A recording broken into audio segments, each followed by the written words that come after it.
Oi, tudo bem? Na aula de hoje nós falaremos sobre órgãos ambientais que constituem o Sistema Nacional de Meio Ambiente no Brasil. Começamos explicando que para a constituição desse sistema, previamente foi utilizado o que se chama, no âmbito da administração pública, de teoria das repartições, onde se utilizou a desconcentração e a descentralização. Desconcentração significa a criação de departamentos no âmbito do governo, de forma a que esses departamentos fiquem vinculados ao próprio governo. Por exemplo, a questão dos ministérios, das secretarias, né? No caso do meio ambiente, Ministério do Meio Ambiente, no caso de alguma secretaria que possa ter, Secretaria de Desenvolvimento Sustentável, outro tipo de secretaria que o governo possa ter. Em âmbito estadual, nós trazemos para o âmbito das secretarias, né? Secretarias do Meio Ambiente, em âmbito municipal também, a Secretaria do Meio Ambiente. E isso faz parte da desconcentração. De outro lado, a descentralização ocorre quando se cria por lei, ou a lei autoriza a criação de entidades que vão ficar vinculadas a essa administração direta que nós chamamos, que é a administração tanto do governo de uma forma centralizada, como de uma forma desconcentrada, que é através dos ministérios e secretarias. Por exemplo, cria-se institutos, autarquias, que nós chamamos geralmente vem com esse nome de Instituto do Meio Ambiente. Aqui no nosso estado de Minas Gerais nós temos a FEAM, Fundação Estadual do Meio Ambiente, nós temos o Instituto de Gestão de Água Mineiras e o Instituto Estadual de Florestas. Todos são autarquias. Essas autarquias vão ser responsáveis pelo controle e gestão ambiental de uma forma que nós chamamos de descentralizada. Bem, a partir daí, passando para o nosso próximo slide, vem a questão de se estruturar a partilha de normas ambientais. Como que eu vou estruturar essa partilha? Eu vou observar competências que são estabelecidas na Constituição Federal. A partir dessas competências é que eu vou alinhar este partilhamento de normas para verificar se elas podem ser atribuídas ao Estado, ao município ou à União. Bem, em regra,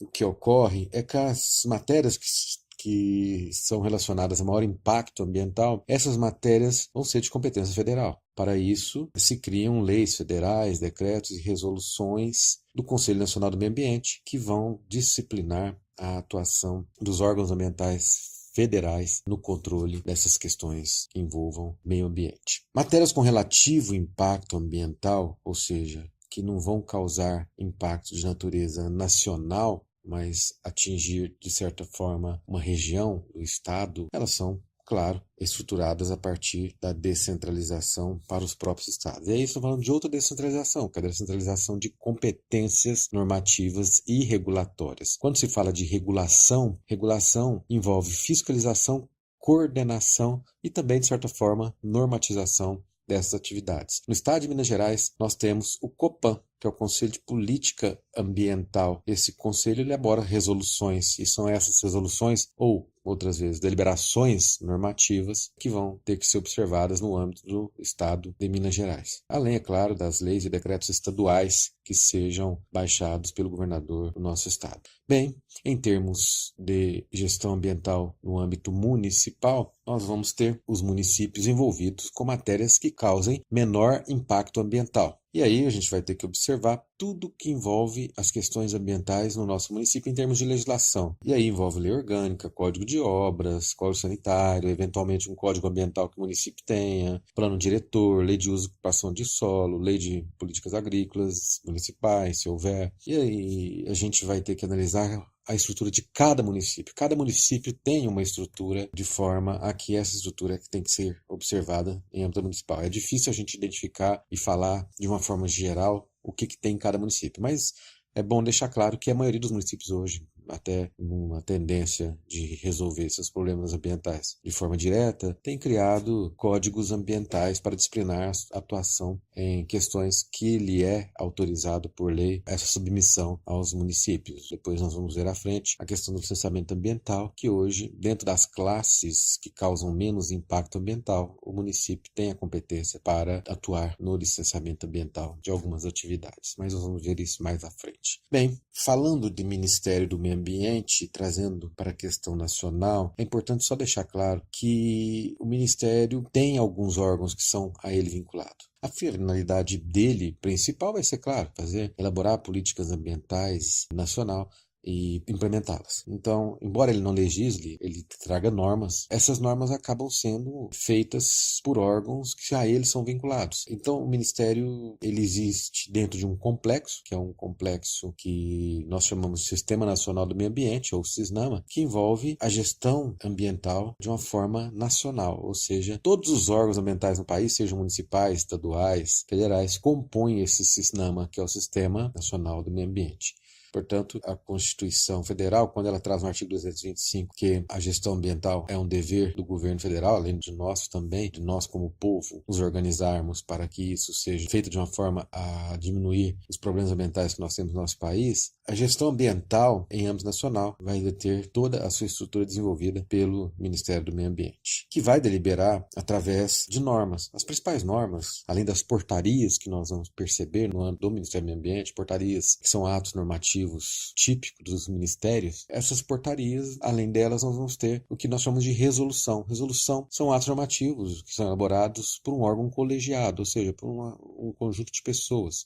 O Ministério do Meio Ambiente tem o CONAMA, que é o Conselho Nacional do Meio Ambiente, que é um conjunto de pessoas. Essas pessoas vão elaborar resoluções e que vão ser seguidas no âmbito federal e também atingindo peculiaridades de cada região, município, estado, de uma forma a conduzir a ação ambiental nessas localidades. Bem, além das resoluções CONAMAs, vamos ter, como eu adiantei anteriormente, vamos ter deliberações normativas e resoluções do COPAN, que é o Conselho de Política Ambiental. Minas Gerais, tem uma Secretaria de Meio Ambiente, ela se chama Secretaria do Estado de Meio Ambiente e Desenvolvimento Sustentável, está lá no slide 2.2, que tem o objetivo de regular o sistema estadual de gestão ambiental. Essa secretaria é composta por 2 conselhos. Cada um desses conselhos, claro, como eu já disse, tem a sua função de normatizar e regular, de certa forma. E aí, se a gente pode até usar o termo regulação, ou seja, eles têm a função de regulação, que de uma forma geral, eles trabalham com normatizar, fiscalizar, coordenar as ações ambientais. Em Minas Gerais temos 2 conselhos, o COPAN, que é o Conselho de Política Ambiental, que é o mais conhecido, e o Conselho de Recursos Hídricos, Conselho Estadual de Recursos Hídricos, que é outro conselho vinculado à Secretaria do Estado de Meio Ambiente e Desenvolvimento Sustentável. Uma das autarquias que são vinculadas também à Secretaria é a FEAM, Fundação Estadual do Meio Ambiente. Essa fundação é responsável pela emissão de laudos, pareceres técnicos, inclusive de decisões referentes ao licenciamento ambiental no âmbito do nosso estado, que é o que vai nos interessar bastante. O Instituto Estadual de Florestas, de outro lado, é responsável pela fiscalização das atividades que envolvam desmate de florestas, cortes, ou seja, ele é o órgão que também é uma autarquia que protege as florestas no âmbito do nosso estado. Acaba desenvolvendo ações muito mais abrangentes do que também só a proteção das florestas. Isso por uma distorção do sistema, mas a sua principal função seria a proteção das florestas, que se chama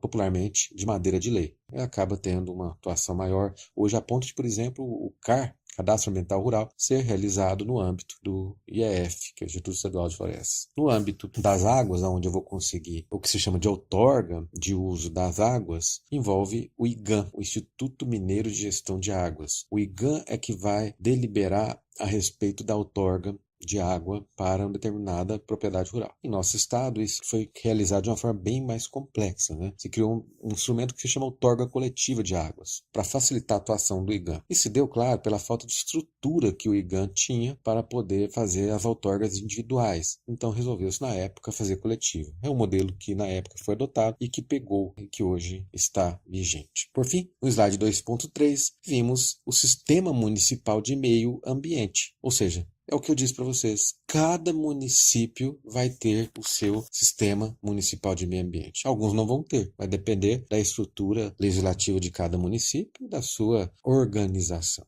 O ideal é que cada município tivesse seu código ambiental. Trazendo para termos regionais, podemos citar aqui, com um grande avanço, Patrocínio, que é uma cidade que já faz a sua própria licença ambiental, ou seja, já emite a sua própria licença ambiental através de uma estrutura que eles criaram para realizar os licenciamentos ambientais. São Gotardo, entre as outras cidades, também está avançando. Nós temos em discussão na Câmara de Vereadores o Código de Meio Ambiente. Creio, é bom que se corra um pouco e que esse código comece a funcionar as suas normas a partir de julho, agosto de 2018, momento onde estaremos na nossa cidade, São Gotardo, possivelmente com condições de realizar sua própria gestão ambiental em classes que não causem tanto impacto ambiental. No caso de Minas, como nós temos 6 classes para licenciamento ambiental, o que foi liberado para os municípios atuar é na classe 1, 2, 3 e 4. Nas outras classes, cabe ao Estado a competência ainda para realizar o licenciamento ambiental. Portanto, encerramos esse módulo de hoje, ok? Grande abraço a todos. Quem lhes fala é João Eduardo, reitor do Centro de Ensino Superior de São Gotardo, professor de legislação ambiental há mais ou menos 15 anos. É um prazer muito grande estar aqui com vocês.